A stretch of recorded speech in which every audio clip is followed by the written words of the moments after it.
Recorded Books presents an unabridged recording of The Curious Incident of the Dog in the Nighttime by Mark Haddon, narrated by Jeff Woodman. This work is copyrighted 2003 by Mark Haddon. This recording is copyrighted 2003 by Recorded Books. Mark Haddon is an author, illustrator, and screenwriter who has written 15 books for children. He lives in Oxford, England. And now, The Curious Incident of the Dog in the Nighttime. Chapter 2. It was 7 minutes after midnight. The dog was lying on the grass in the middle of the lawn in front of Mrs. Shear's house. Its eyes were closed. It looked as if it was running on its side, the way dogs run when they think they're chasing a cat in a dream. But the dog was not running or asleep. The dog was dead. There was a garden fork sticking out of the dog. The points of the fork must have gone all the way through the dog and into the ground, because the fork hadn't fallen over. I decided that the dog was probably killed with the fork, because I couldn't see any other wounds in the dog, and I do not think you would stick a garden fork into a dog after it had died for some other reason, like cancer, for example, or a road accident. But I couldn't be certain about this. I went through Mrs. Shear's gate, closing it behind me. I walked onto her lawn and knelt beside the dog. I put my hand on the muzzle of the dog. It was still warm. The dog was called Wellington. It belonged to Mrs. Shear's, who was our friend. She lived on the opposite side of the road, 2 houses to the left. Wellington was a poodle. Not one of the small poodles that have hairstyles, but a big poodle.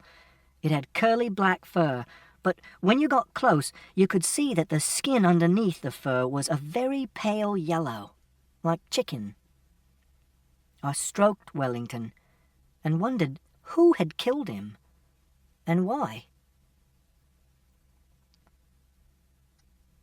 Chapter 3. My name is Christopher John Francis Boone. I know all the countries of the world and their capital cities, and every prime number up to 7,507. 8 years ago, when I first met Siobhan, she drew a picture of a face, and I knew that it was a sad face. Sad is what I felt when I found the dead dog. Then she drew a picture of another face, and I knew that it was a happy face. Happy is what I feel when I'm reading about the Apollo space missions, or when I'm still awake at 3 a.m. or 4 a.m. in the morning and I can walk up and down the street and pretend that I am the only person in the whole world.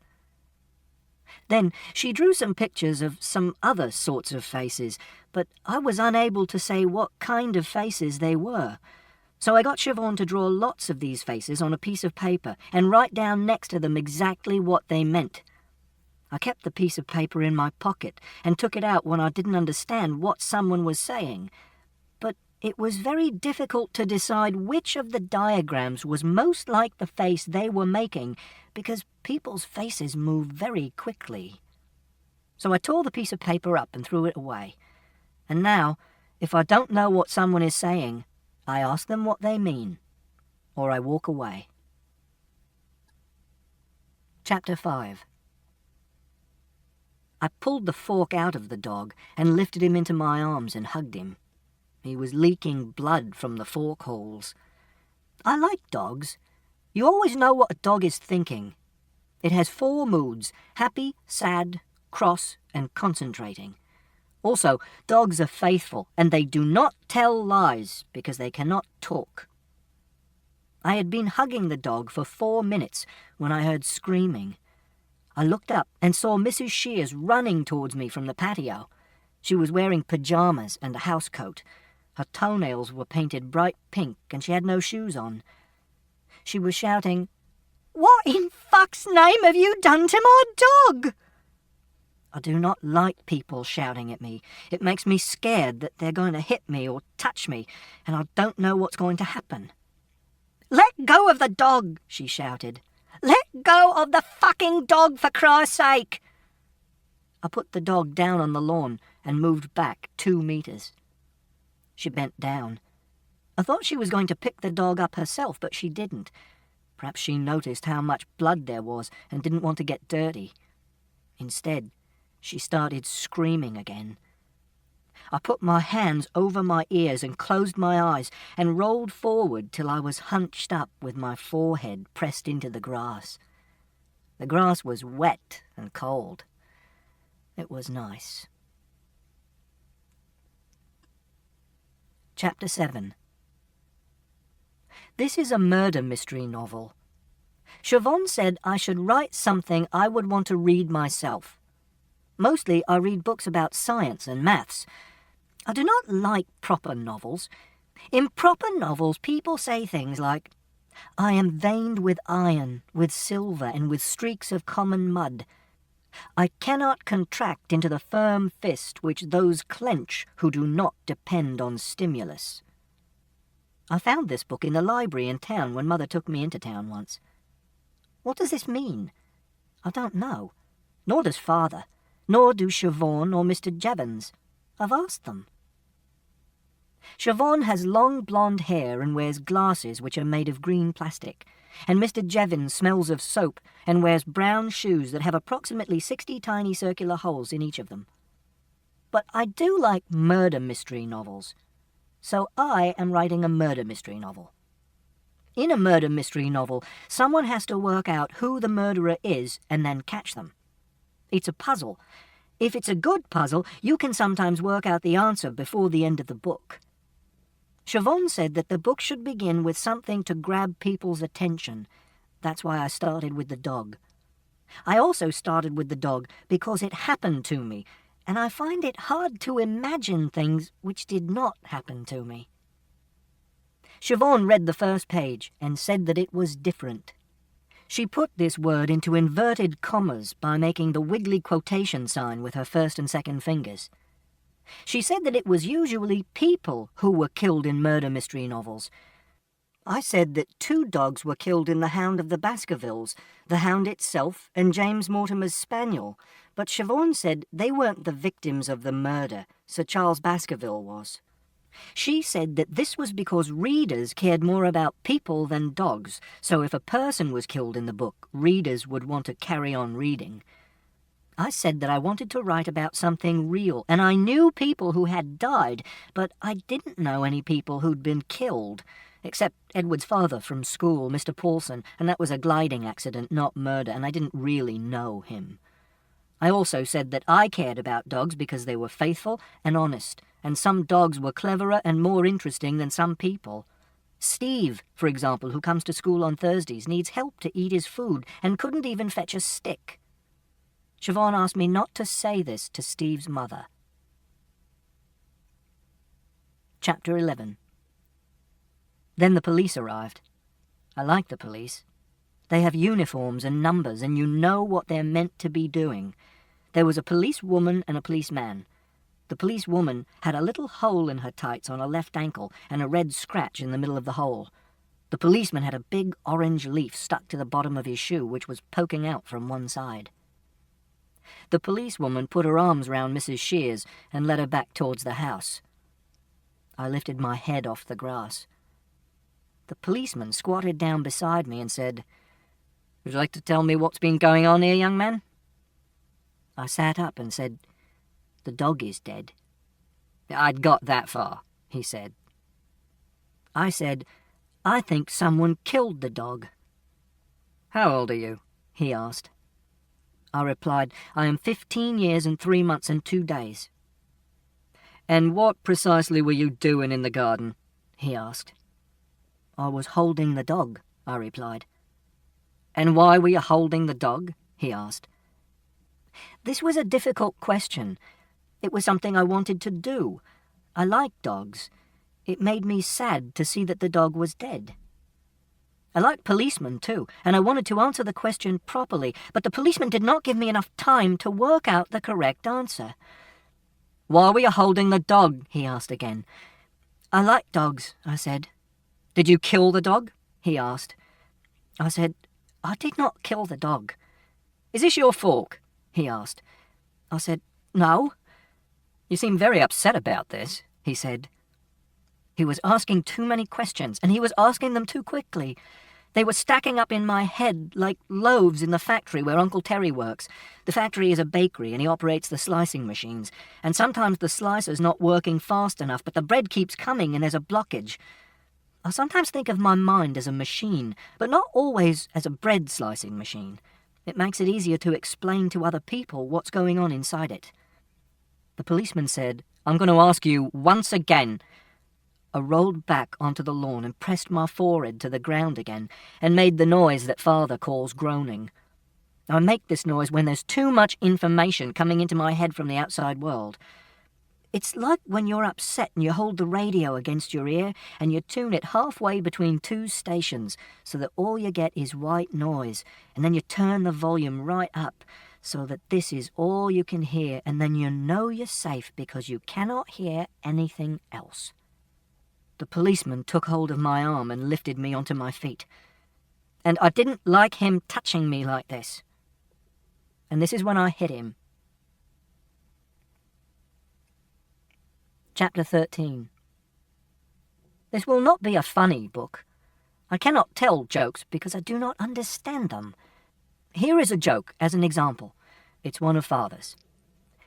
His face was drawn, but the curtains were real. I know why this is meant to be funny, I asked. It's because drawn has 3 meanings, and they are 1.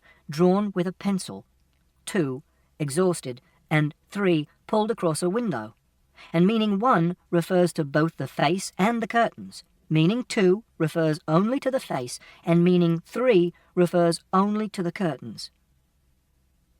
If I try to say the joke to myself, making the word mean the 3 different things at the same time, it is like hearing 3 different pieces of music at the same time, which is uncomfortable and confusing and not nice like white noise. It's like 3 people trying to talk to you at the same time about different things. And that is why there are no jokes in this book. Chapter 17. The policeman looked at me for a while without speaking. Then he said, "I'm arresting you for assaulting a police officer." This made me feel a lot calmer because it's what policemen say on television and in films.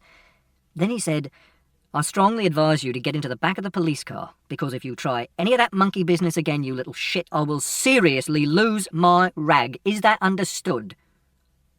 I walked over to the police car, which was parked just outside the gate. He opened the back door and I got inside. He climbed into the driver's seat and made a call on his radio to the policewoman who was still inside the house. He said, "Little bugger just had a pop at me, Kate. Can you hang with Mrs. S while I drop him off at the station? I'll get Tony to swing by and pick you up." And she said, "Sure, I'll catch you later." The policeman said, "Okie doke," and we drove off. The police car smelt of hot plastic and aftershave and takeaway chips. I watched the sky as we drove towards the town centre. It was a clear night, and you could see the Milky Way. Some people think the Milky Way is a long line of stars, but it isn't. Our galaxy is a huge disk of stars, millions of light years across, and the solar system is somewhere near the outside edge of the disk. When you look in one direction, at 90 degrees to the disk, you don't see many stars. But when you look in another direction, you see lots more stars, because you're looking into the main body of the galaxy, and because the galaxy is a disk, you see a stripe of stars. And then I thought about how, for a long time, scientists were puzzled by the fact that the sky is dark at night, even though there are billions of stars in the universe. And there must be stars in every direction you look, so that the sky should be full of starlight, because there's very little in the way to stop the light reaching Earth. Then they worked out that the universe was expanding, that the stars were all rushing away from one another after the Big Bang, and that the further the stars were away from us, the faster they were moving, some of them nearly as fast as the speed of light, which was why their light never reached us. I like this fact. It's something you can work out in your own mind just by looking at the sky above your head at night and thinking, without having to ask anyone. And when the universe has finished exploding, all the stars will slow down like a ball that has been thrown into the air, and they'll come to a halt, and they'll all begin to fall towards the center of the universe again. And then there'll be nothing to stop us seeing all the stars in the world, because they'll all be moving towards us, gradually faster and faster, and we'll know that the world is going to end soon, because when we look up into the sky at night, there will be no darkness, just the blazing light of billions and billions of stars, all falling. Except that no one will see this because there'll be no people left on Earth to see it. They'll probably have become extinct by then. And even if there are people still in existence, they will not see it because the light will be so bright and hot that everyone will be burnt to death, even if they live in tunnels. Chapter 19. Chapters in books are usually given the cardinal numbers 1, 2, 3, 4, 5, 6, and so on, but I've decided to give my chapters prime numbers 2, 3, 5, 7, 11, and 13, and so on, because I like prime numbers. This is how you work out what prime numbers are. First, you write down all the positive whole numbers in the world. Then, you take away all the numbers that are multiples of 2. Then, you take away all the numbers that are multiples of 3. Then you take away all the numbers that are multiples of 4 and 5 and 6 and 7 and so on. The numbers that are left are the prime numbers. The rule for working out prime numbers is really simple, but no one has ever worked out a simple formula for telling you whether a very big number is a prime number, or what the next one will be. If a number is really, really big, it can take a computer years to work out whether it's a prime number. Prime numbers are useful for writing codes, and in America they're classed as military material, and if you find one over 100 digits long, you have to tell the CIA, and they buy it off you for $10,000. But it wouldn't be a very good way of making a living. Prime numbers are what's left when you've taken all the patterns away. I think prime numbers are like life. They're very logical, but you could never work out the rules, even if you spent all your time thinking about them. Chapter 23. When I got to the police station, they made me take the laces out of my shoes and empty my pockets at the front desk, in case I had anything in them that I could use to kill myself, or escape, or attack a policeman with. The sergeant behind the desk had very hairy hands, and he had bitten his nails so much that they had bled. This is what I had in my pockets. 1. A Swiss Army knife with 13 attachments, including a wire stripper and a saw and a toothpick and tweezers. 2. A piece of string. 3. A piece of a wooden puzzle. 4. 3 pellets of rat food for Toby, my rat. 5. £1 47p. This was made up of a £1 coin, a 20p coin, 2 10p coins, a 5p coin, and a 2p coin. 6. A red paperclip. 7. A key for the front door. I was also wearing my watch, and they wanted me to leave this at the desk as well, but I said that I needed to keep my watch on because I needed to know exactly what time it was. And when they tried to take it off me, I screamed, so they let me keep it on. They asked me if I had any family. I said I did. They asked me who my family was. I said it was father, but mother was dead. And I said it was also Uncle Terry, but he was in Sunderland, and he was father's brother. And it was my grandparents too, but 3 of them were dead, and Grandma Burton was in a home because she had senile dementia and thought that I was someone on television. Then they asked me for father's phone number. I told them that he had 2 numbers, one for at home and one which was a mobile phone, and I said both of them. It was nice in the police cell. It was almost a perfect cube, 2 meters long by 2 meters wide by 2 meters high. It contained approximately 8 cubic meters of air.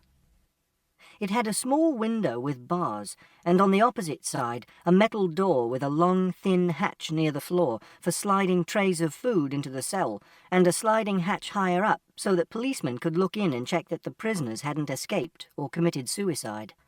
There was also a padded bench. I wondered how I would escape if I was in a story. It would be difficult, because the only things I had were my clothes and my shoes, which had no laces in them.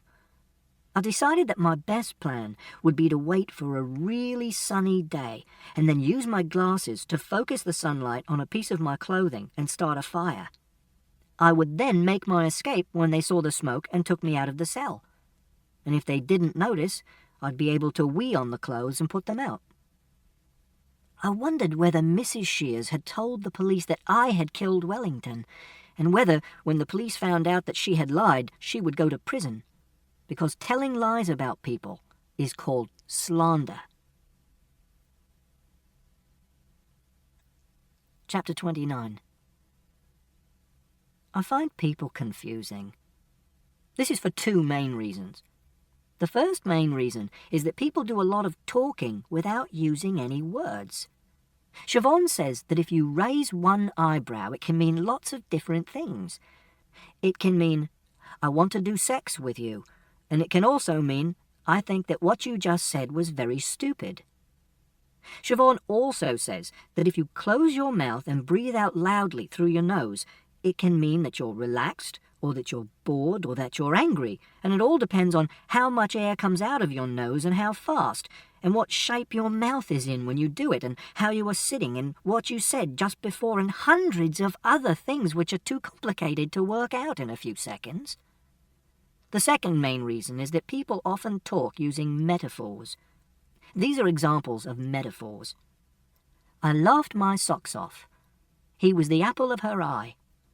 They had a skeleton in the cupboard. We had a real pig of a day. The dog was stone dead. The word metaphor means carrying something from one place to another, and it comes from the Greek words meta, which means from one place to another, and pharein, which means to carry, and it's when you describe something by using a word for something that it isn't. This means that the word metaphor is a metaphor. I think it should be called a lie, because a pig is not like a day, and people do not have skeletons in their cupboards. And when I try and make a picture of the phrase in my head, it just confuses me, because imagining an apple in someone's eye doesn't have anything to do with liking someone a lot, and it makes you forget what the person was talking about. My name is a metaphor. It means carrying Christ, and it comes from the Greek words Christos, which means Jesus Christ, and pharein, and it was the name given to St. Christopher because he carried Jesus Christ across a river. This makes you wonder what he was called before he carried Christ across the river. But he wasn't called anything, because this is an apocryphal story, which means that it's a lie too. Mother used to say it meant that Christopher was a nice name because it was a story about being kind and helpful. But I don't want my name to mean a story about being kind and helpful. I want my name to mean me. Chapter 31. It was 1:12 a.m. when Father arrived at the police station. I didn't see him until 1:28 a.m., but I knew he was there because I could hear him. He was shouting, "I want to see my son," and "Why the hell is he locked up?" and "Of course I'm bloody angry." Then I heard a policeman telling him to calm down. Then I heard nothing for a long while. At 1:28 a.m., a policeman opened the door of the cell and told me that there was someone to see me. I stepped outside. Father was standing in the corridor. He held up his right hand and spread his fingers out in a fan. I held up my left hand and spread my fingers out in a fan, and we made our fingers and thumbs touch each other. We do this because sometimes Father wants to give me a hug, but I don't like hugging people, so we do this instead, and it means that he loves me. Then the policeman told us to follow him down the corridor to another room. In the room was a table and 3 chairs. He told us to sit down on the far side of the table, and he sat down on the other side. There was a tape recorder on the table, and I asked whether I was going to be interviewed and he was going to record the interview. He said, "I don't think there'll be any need for that." He was an inspector. I could tell because he wasn't wearing a uniform. He also had a very hairy nose. It looked as if there were 2 very small mice hiding in his nostrils. This is not a metaphor, it's a simile. which means that it really did look like there were two very small mice hiding in his nostrils. And if you make a picture in your head of a man with two very small mice hiding in his nostrils, you'll know what the police inspector looked like. And a simile is not a lie, unless it's a bad simile. He said, "I've spoken to your father and he says that you didn't mean to hit the policeman." I didn't say anything because this wasn't a question. He said, "Did you mean to hit the policeman?" I said, "Yes." He squeezed his face and said, "But you didn't mean to hurt the policeman." I thought about this and said, "No, I didn't mean to hurt the policeman. I just wanted him to stop touching me." Then he said, "You know that it's wrong to hit a policeman, don't you?" I said, "I do." He was quiet for a few seconds. Then he asked, "Did you kill the dog, Christopher?" I said, "I didn't kill the dog." He said, "Do you know that it's wrong to lie to a policeman, and that you can get into a very great deal of trouble if you do?" I said, "Yes." He said, "So, do you know who killed the dog?" I said, "No." He said, "Are you telling the truth?" I said, "Yes, I always tell the truth." And he said, "Right, I'm going to give you a caution." I asked, "Is that going to be on a piece of paper, like a certificate I can keep?" He replied, "No. A caution means that we're going to keep a record of what you did, that you hit a policeman, but that it was an accident, and that you didn't mean to hurt the policeman." I said, "But it wasn't an accident." And Father said, "Christopher, please." The policeman closed his mouth and breathed out loudly through his nose and said, "If you get into any more trouble, we'll take out this record and see that you've been given a caution, and we will take things much more seriously. Do you understand what I'm saying?" I said that I understood. Then he said that we could go, and he stood up and opened the door, and we walked out into the corridor and back to the front desk, where I picked up my Swiss Army knife and my piece of string and the piece of the wooden puzzle and the 3 pellets of rat food for Toby and my £1.47p and the paperclip and my front door key, which were all in a little plastic bag, and we went out to Father's car, which was parked outside, and we drove home. Chapter 37. I don't tell lies. Mother used to say that this was because I was a good person, but it's not because I'm a good person. It's because I can't tell lies. Mother was a small person who smelt nice, and she sometimes wore a fleece with a zip down the front, which was pink, and it had a tiny label which said Berghaus on the left bosom. A lie is when you say something happened which didn't happen. But there is only ever one thing which happened at a particular time and a particular place, and there are an infinite number of things which didn't happen at that time and at that place. And if I think about something which didn't happen, I start thinking about all the other things which didn't happen. For example, this morning for breakfast, I had ready brek and some hot raspberry milkshake. But if I say that I actually had shreddies and a mug of tea, but I wouldn't have shreddies and tea because they're both brown, I start thinking about Cocoa Pops and lemonade and porridge and Dr. Pepper and how I wasn't eating my breakfast in Egypt and there wasn't a rhinoceros in the room and Father wasn't wearing a diving suit and so on, and even writing this makes me feel shaky and scared, like I do when I'm standing on the top of a very tall building and there are thousands of houses and cars and people below me, and my head is so full of all these things that I'm afraid I'm going to forget to stand up straight and hang onto the rail and I'm going to fall over and be killed. This is another reason why I don't like proper novels, because they're lies about things which didn't happen, and they make me feel shaky and scared. And this is why everything I have written here is true. Chapter 41. There were clouds in the sky on the way home, so I couldn't see the Milky Way. I said, "I'm sorry," because Father had had to come to the police station, which was a bad thing. He said, "It's okay." I said, "I didn't kill the dog." And he said, "Oh, no." Then he said, "Christopher, you have to stay out of trouble, okay?" And I said, "I didn't know I was going to get into trouble. I like Wellington, and I went to say hello to him, but I didn't know that someone had killed him." Father said, "Just try and keep your nose out of other people's business." I thought for a little and I said, "I'm going to find out who killed Wellington." And Father said, "Were you listening to what I was saying, Christopher?" I said, "Yes, I was listening to what you were saying.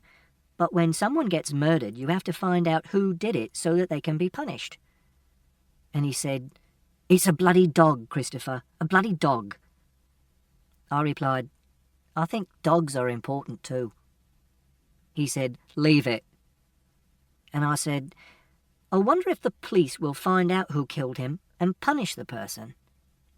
Then Father banged the steering wheel with his fist, and the car weaved a little bit across the dotted line in the middle of the road, and he said, "I said leave it, for God's sake." I could tell that he was angry because he was shouting, and I didn't want to make him angry, so I didn't say anything else until we got home.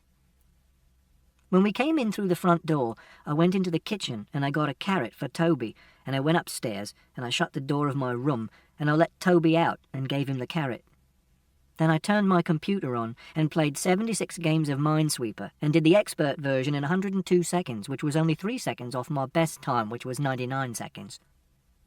At 2:07 a.m, I decided that I wanted a drink of orange squash before I brushed my teeth and got into bed, so I went downstairs to the kitchen. Father was sitting on the sofa, watching snooker on the television and drinking whiskey. There were tears coming out of his eyes.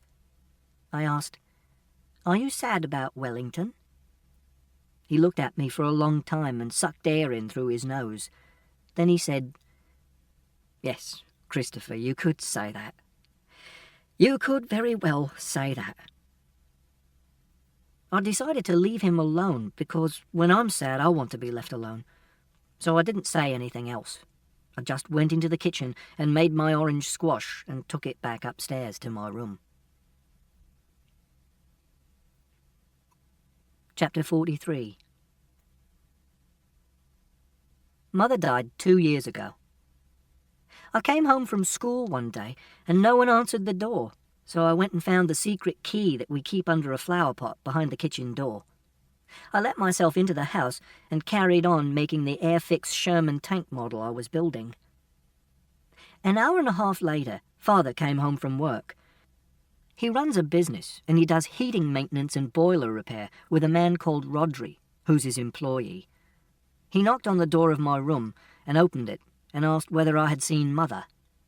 I said that I hadn't seen her, and he went downstairs and started making some phone calls. I didn't hear what he said. Then he came up to my room and said he had to go out for a while and he wasn't sure how long he'd be. He said that if I needed anything, I should call him on his mobile phone. He was away for 2.5 hours. When he came back, I went downstairs. He was sitting in the kitchen, staring out of the back window, down the garden to the pond and the corrugated iron fence, and the top of the tower of the church on Mansted Street, which looks like a castle because it's Norman. Father said, "I'm afraid you won't be seeing your mother for a while." He didn't look at me when he said this. He kept on looking through the window. Usually, people look at you when they're talking to you. I know that they're working out what I'm thinking, but I can't tell what they're thinking. It's like being in a room with a one-way mirror in a spy film. But this was nice, having Father speak to me but not look at me. I said, "Why not?" He waited for a very long time. Then he said, "Your mother has had to go into hospital." "Can we visit her?" I asked, because I like hospitals. I like the uniforms and the machines. Father said, "No." I said, "Why can't we?" And he said, "She needs rest. She needs to be on her own." I asked, "Is it a psychiatric hospital?" And Father said, "No, it's an ordinary hospital. She has a problem with her heart. I said, we'll need to take food to her, because I knew that food in hospital was not very good. David from school, he went into hospital to have an operation on his leg to make his calf muscle longer so that he could walk better, and he hated the food, so his mother used to take meals in every day. Father waited a long time again and said, I'll take some into her during the day when you're at school, and I'll give it to the doctors and they can give it to your mum, okay? I said, but you can't cook. Father put his hands over his face and said, Christopher, look, I'll buy some ready-made stuff from Marks and Spencer's and take those in. She likes those. I said I would make her a get-well card, because that's what you do for people when they're in hospital. Father said he would take it in the next day. Chapter 47. In the bus on the way to school next morning, we passed 4 red cars in a row, which meant that it was a good day, so I decided not to be sad about Wellington. Mr. Jevons, the psychologist at the school, once asked me why 4 red cars in a row made it a good day, and 3 red cars in a row made it a quite good day, and 5 red cars in a row made it a super good day, and why 4 yellow cars in a row made it a black day, which is a day when I don't speak to anyone, and sit on my own reading books, and don't eat my lunch, and take no risks. He said that I was clearly a very logical person, so he was surprised that I should think like this, because it wasn't very logical. I said that I liked things to be in a nice order, and one way of things being in a nice order was to be logical, especially if those things were numbers or an argument. But there were other ways of putting things in a nice order, and that was why I had good days and black days. And I said that some people who worked in an office came out of their house in the morning and saw that the sun was shining and it made them feel happy, or they saw that it was raining and it made them feel sad, but the only difference was the weather. And if they worked in an office, the weather didn't have anything to do with whether they had a good day or a bad day. I said that when Father got up in the morning, he always put his trousers on before he put his socks on. And it wasn't logical, but he always did it that way, because he liked things in a nice order too. And whenever he went upstairs, he went up 2 at a time, always starting with his right foot. Mr. Jevons said that I was a very clever boy. I said that I wasn't clever. I was just noticing how things were, and that wasn't clever. That was just being observant. Being clever was when you looked at how things were and used the evidence to work out something new, like the universe expanding, or who committed a murder. Or if you see someone's name and you give each letter a value from 1 to 26, A equals 1, B equals 2, etc., and you add the numbers up in your head and you find that it makes a prime number, like Jesus Christ, 151, or Scooby-Doo, 113, or Sherlock Holmes, 163, or Dr. Watson, 167. Mr. Jevons asked me whether this made me feel safe, having things always in a nice order, and I said it did. Then he asked me if I didn't like things changing, and I said I wouldn't mind things changing if I became an astronaut, for example, which is one of the biggest changes you can imagine, apart from becoming a girl or dying. He asked whether I wanted to become an astronaut, and I said I did. He said that it was very difficult to become an astronaut. I said that I knew. You had to become an officer in the Air Force, and you had to take lots of orders, and be prepared to kill other human beings, and I couldn't take orders. Also, I didn't have 20/20 vision, which you needed to be a pilot. But I said that you could still want something that's very unlikely to happen.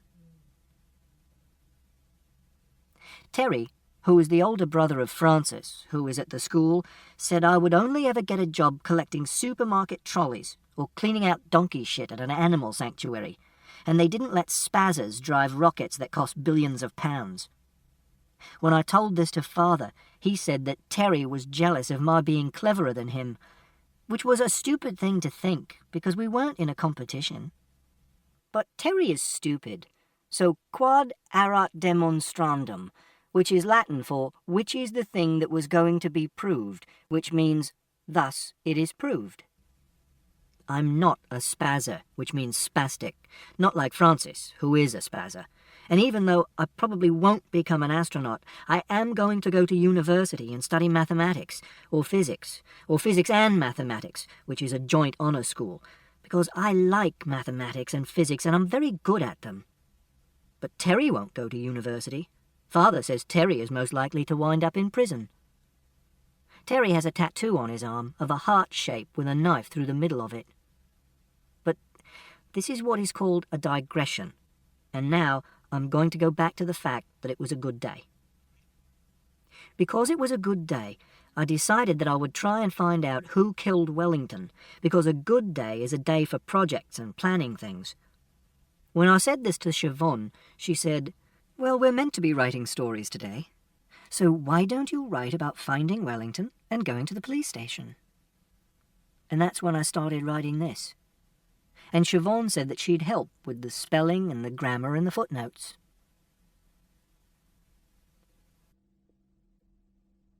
Chapter 53.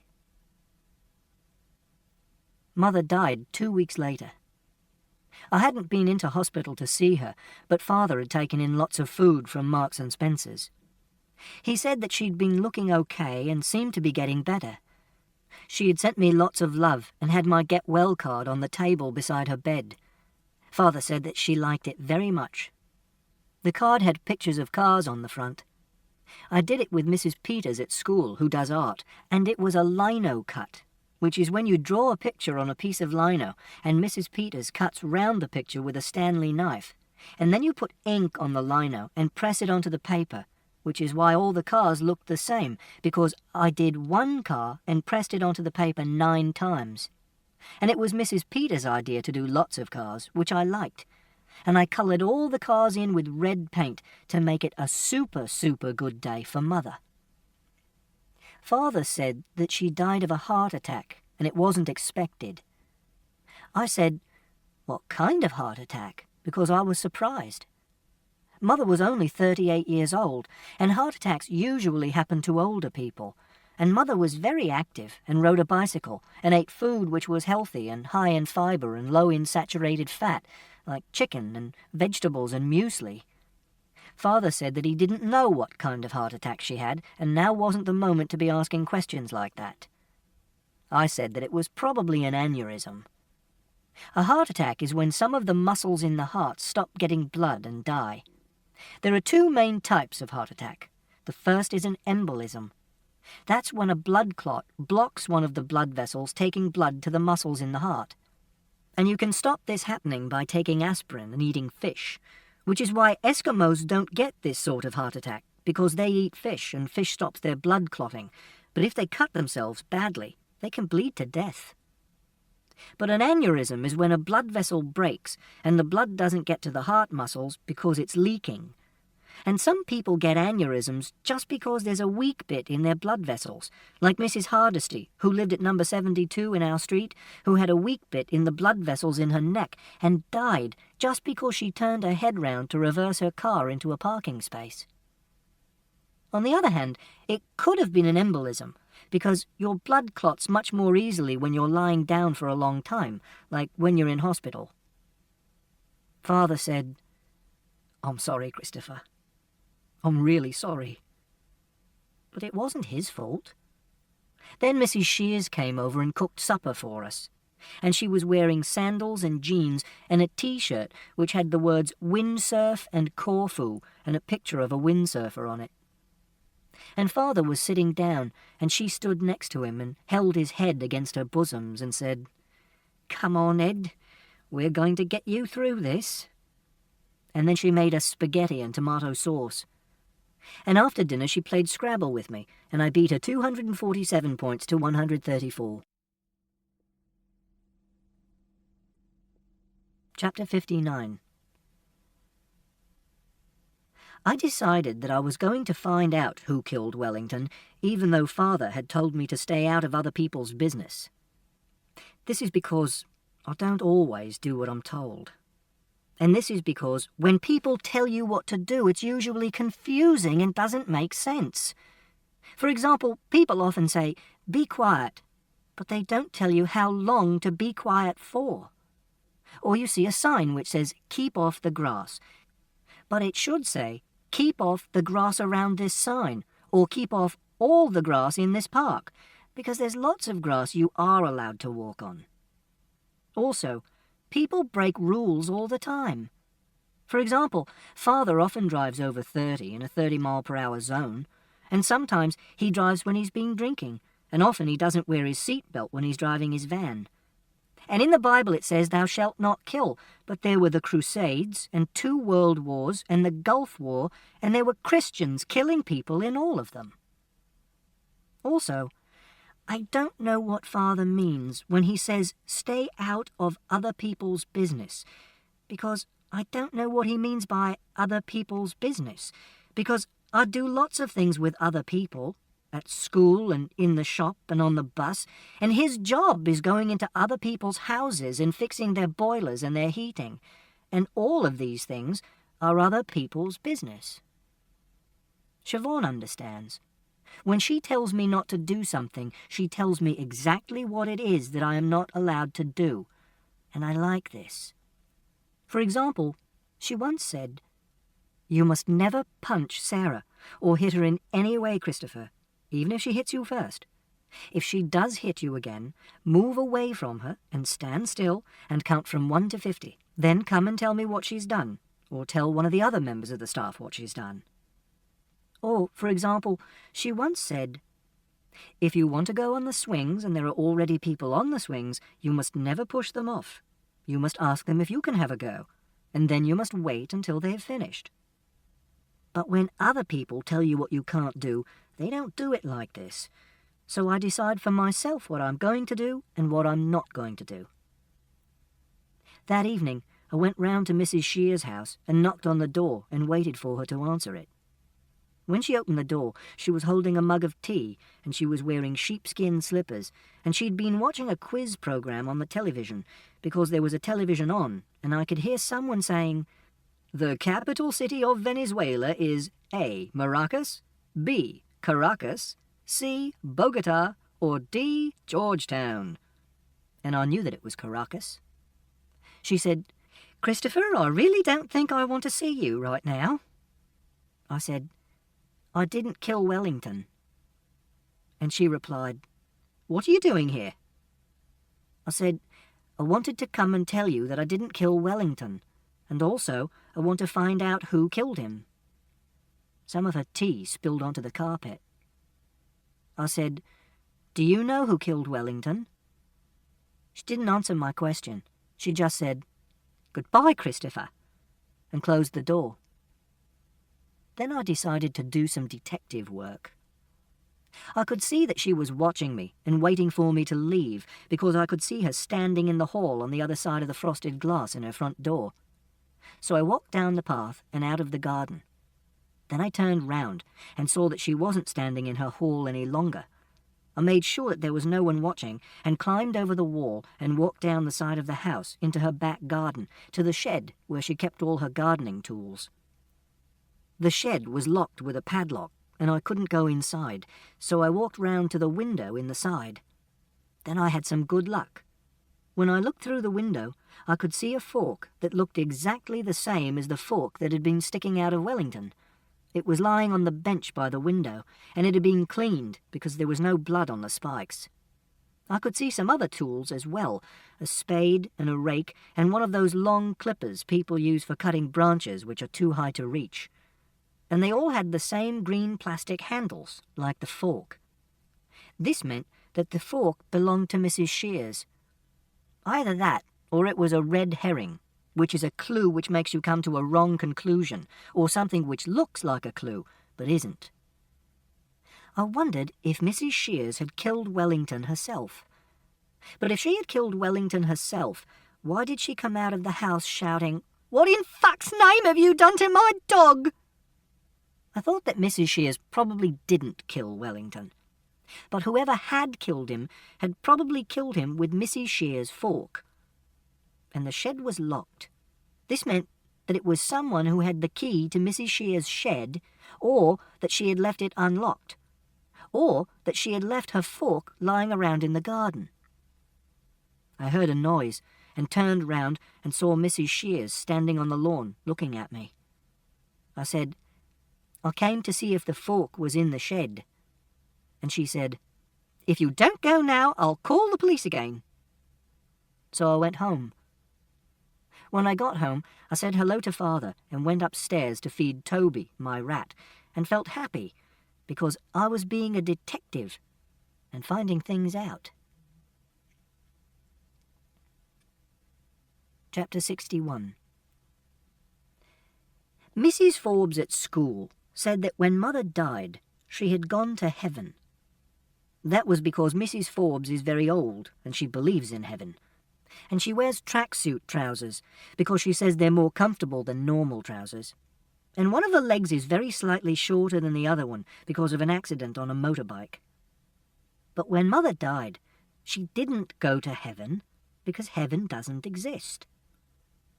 Mrs. Peters' husband is a vicar called the Reverend Peters, and he comes to our school sometime to talk to us. And I asked him where heaven was, and he said, "It's not in our universe.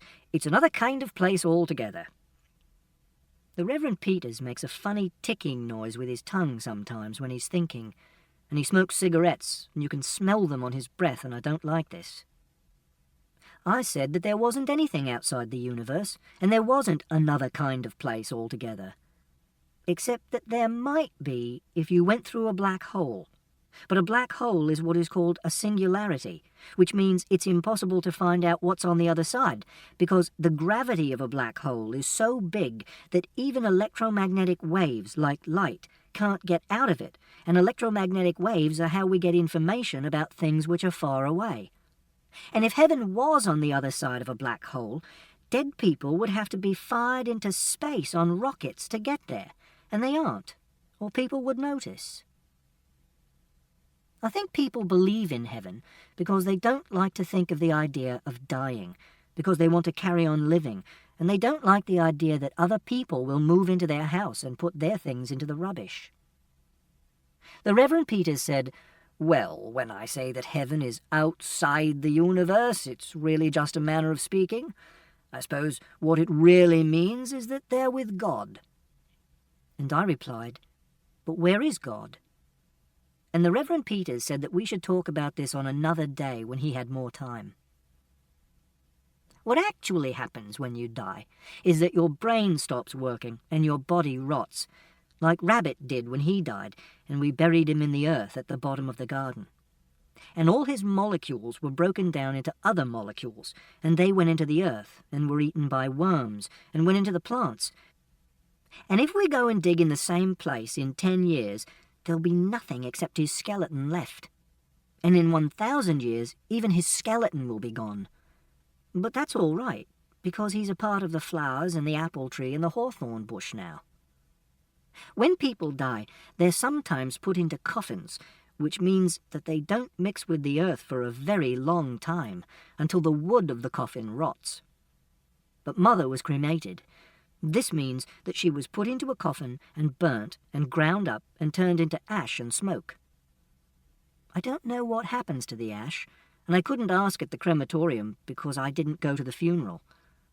But the smoke goes out of the chimney and into the air, and sometimes I look up into the sky and I think that there are molecules of Mother up there, or in the clouds over Africa, or the Antarctic, or coming down as rain in the rainforests in Brazil, or in snow somewhere.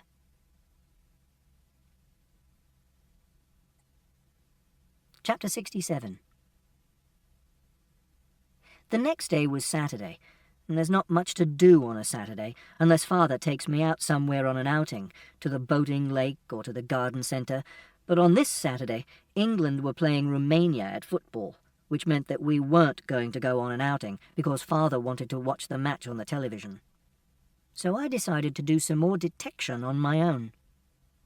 I decided that I would go and ask some of the other people who lived in our street if they had seen anyone killing Wellington, or whether they had seen anything strange happening in the street on Thursday night.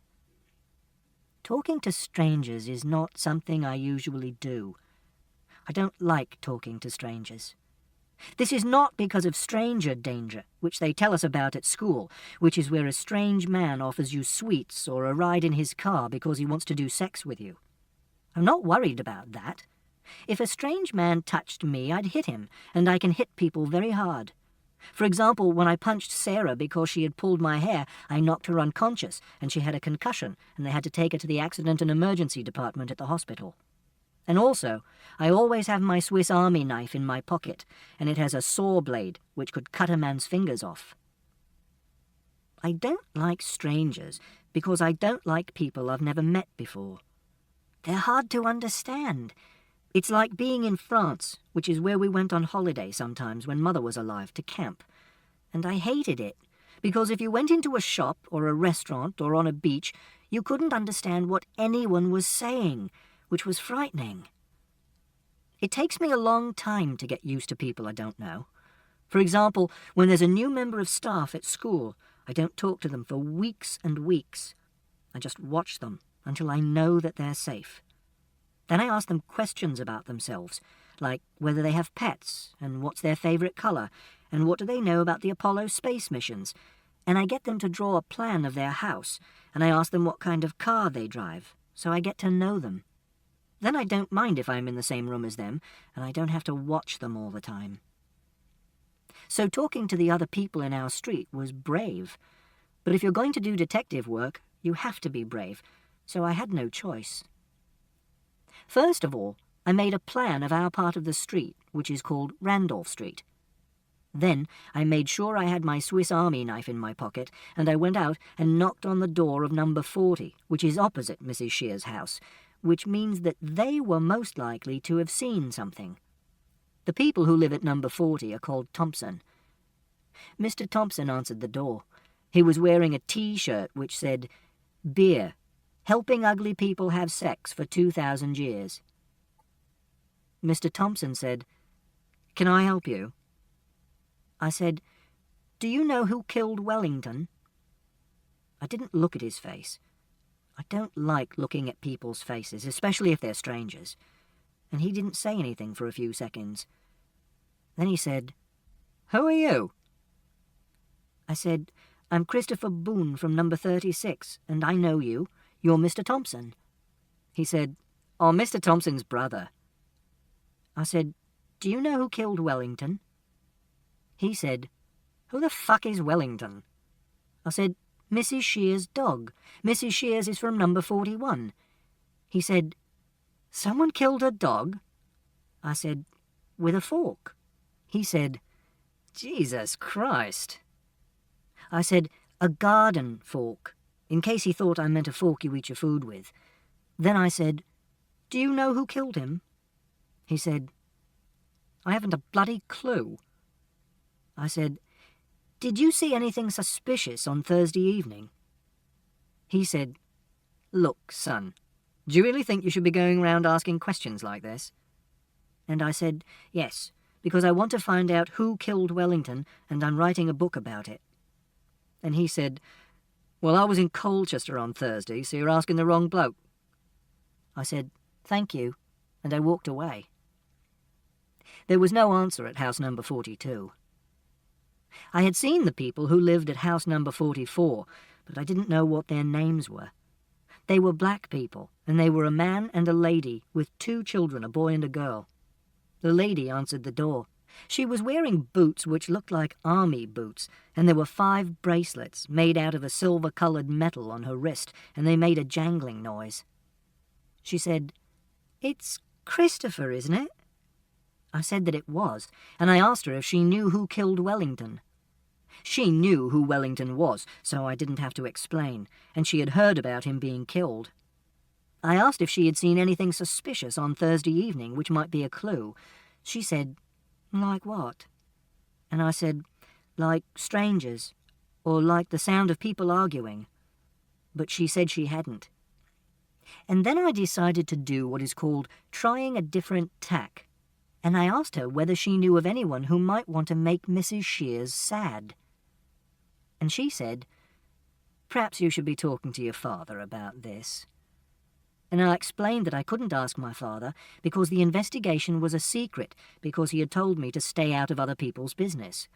She said, "Well, maybe he has a point, Christopher." And I said, "So you don't know anything which might be a clue?" And she said, "No."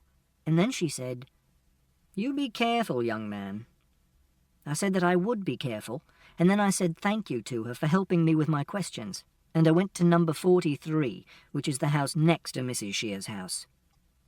The people who live at number 43 are Mr. Wise and Mr. Wise's mother, who's in a wheelchair, which is why he lives with her, so he can take her to the shops and drive her around. It was Mr. Wise who answered the door. He smelt of body odour and old biscuits and off popcorn, which is what you smell of if you haven't washed for a very long time, like Jason at school smells, because his family's poor. I asked Mr. Wise if he knew who had killed Wellington on Thursday night. He said, "Bloody hell, policemen really are getting younger, aren't they?" Then he laughed. I don't like people laughing at me, so I turned and walked away. I didn't knock at the door of number 38, which is the house next to our house, because the people there take drugs, and Father says that I should never talk to them, so I don't. And they play loud music at night, and they make me scared sometimes when I see them in the street, and it's not really their house. Then I noticed that the old lady who lives at number 39, which is on the other side of Mrs. Shear's house, was in her front garden, cutting her hedge with an electric hedge trimmer. Her name is Mrs. Alexander. She has a dog. It's a dachshund, so she was probably a good person because she liked dogs. But the dog wasn't in the garden with her, it was inside the house. Mrs. Alexander was wearing jeans and training shoes, which old people don't normally wear.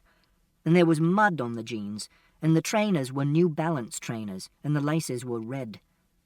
I went up to Mrs. Alexander and said, "Do you know anything about Wellington being killed?" Then she turned off the electric hedge trimmer and said, "I'm afraid you're going to have to say that again. I'm a little deaf." So I said, "Do you know anything about Wellington being killed?" And she said, "I heard about it yesterday. Dreadful, dreadful." I said, "Do you know who killed him?" And she said, "No, I don't." I replied, "Somebody must know, because the person who killed Wellington knows that they killed Wellington, unless they were a mad person and didn't know what they were doing, or unless they had amnesia." And she said, "Well, I suppose you're probably right." I said, "Thank you for helping me with my investigation." And she said, "You're Christopher, aren't you?" I said, "Yes, I live at number 36. And she said, "We haven't talked before, have we?" I said, "No, I don't like talking to strangers, but I'm doing detective work." And she said, "I see you every day going to school." I didn't reply to this. And she said, "It's very nice of you to come and say hello." I didn't reply to this either, because Mrs. Alexander was doing what is called chatting, where people say things to each other which aren't questions and answers, and aren't connected. Then she said, "Even if it's only because you're doing detective work." And I said, "Thank you," again. And I was about to turn and walk away when she said, "I have a grandson your age." I tried to do chatting by saying, "My age is 15 years and 3 months and 3 days. And she said, "Well, almost your age." Then we said nothing for a little while, until she said, "You don't have a dog, do you?" And I said, "No." And she said, "You'd probably like a dog, wouldn't you?" And I said, "I have a rat." And she said, "A rat?" And I said, "He's called Toby." And she said, "Oh." And I said, "Most people don't like rats because they think they carry diseases like bubonic plague, but that's only because they live in sewers and stowed away on ships coming from foreign countries where there were strange diseases. But rats are very clean. Toby is always washing himself. And you don't have to take him out for walks. I just let him run around my room so he gets some exercise. And sometimes he sits on my shoulder or hides in my sleeve like it's a burrow, but but rats don't live in burrows in nature. Mrs. Alexander said, "Do you want to come in for tea?" And I said, "I don't go into other people's houses." And she said, "Well, maybe I could bring some out here. Do you like lemon squash?" I replied, "I only like orange squash." And she said, "Luckily I have some of that as well. And what about Battenberg?" And I said, "I don't know, because I don't know what Battenberg is." She said, "It's a kind of cake. It has 4 pink and yellow squares in the middle, and it has marzipan icing round the edge."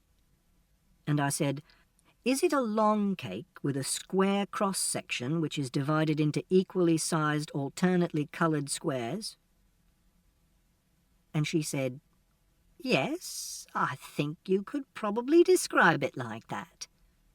And I said, "I think I'd like the pink squares, but not the yellow squares, because I don't like yellow. And I don't know what marzipan is, so I don't know whether I'd like that." And she said, "I'm afraid marzipan is yellow too. Perhaps I should bring out some biscuits instead. Do you like biscuits?" And I said, "Yes, some sorts of biscuits." And she said, "I'll get a selection." Then she turned and went into the house. She moved very slowly because she was an old lady, and she was inside the house for more than 6 minutes, and I began to get nervous because I didn't know what she was doing in the house.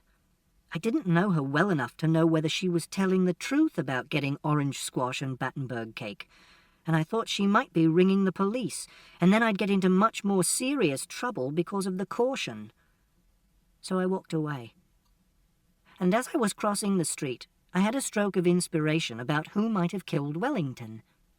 I was imagining a chain of reasoning inside my head, which was like this. 1. Why would you kill a dog? A. Because you hated the dog. B. Because you were mad. C. Because you wanted to make Mrs. Shears upset. 2.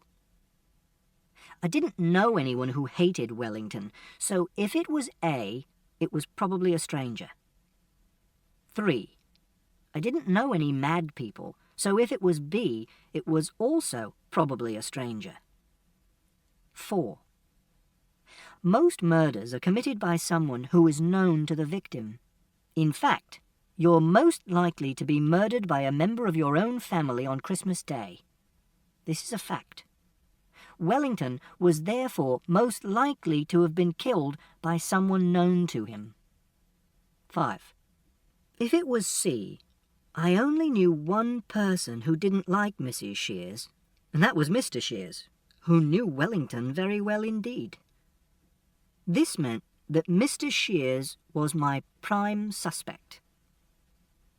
Mr. Shears used to be married to Mrs. Shears, and they lived together until 2 years ago. Then Mr. Shears left and didn't come back. This was why Mrs. Shears came over and did lots of cooking for us after Mother died, because she didn't have to cook for Mr. Shears anymore, and she didn't have to stay at home and be his wife. And also, Father said that she needed company and didn't want to be on her own. And sometimes Mrs. Shears stayed overnight at our house, and I liked it when she did, because she made things tidy, and she arranged the jars and pans and tins in order of their height on the shelves in the kitchen, and she always made their labels face outwards, and she put the knives and forks and spoons in the correct compartments in the cutlery drawer. But she smoked cigarettes, and she said lots of things I didn't understand. For example, "I'm going to hit the hay," and "It's brass monkeys out there," and "Let's rustle up some tucker." And I didn't like it when she said things like that, because I didn't know what she meant. And I don't know why Mr. Shears left Mrs. Shears, because nobody told me. But when you get married, it's because you want to live together and have children. And if you get married in a church, you have to promise that you'll stay together until death do us part. And if you don't want to live together, you have to get divorced.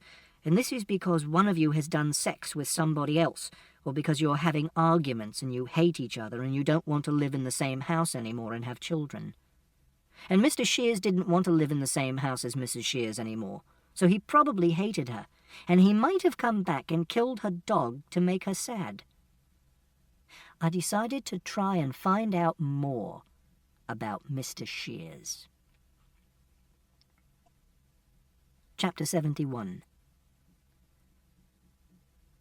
All the other children at my school are stupid, except that I'm not meant to call them stupid, even though this is what they are. I'm meant to say that they have learning difficulties, or that they have special needs. But this is stupid, because everyone has learning difficulties, because learning to speak French or understanding relativity is difficult. And also, everyone has special needs, like Father, who has to carry a little packet of artificial sweetening tablets around with him to put in his coffee to stop him getting fat. Or Mrs. Peters, who wears a beige-coloured hearing aid. Or Siobhan, who has glasses so thick that they give you a headache if you borrow them. And none of these people are special needs, even if they have special needs. But Siobhan said we have to use those words, because people used to call children like the children at school spaz and crip and mong, which were nasty words. But that's stupid too, because sometimes the children from the school down the road see us in the street when we're getting off the bus and they shout, "Special needs, special needs."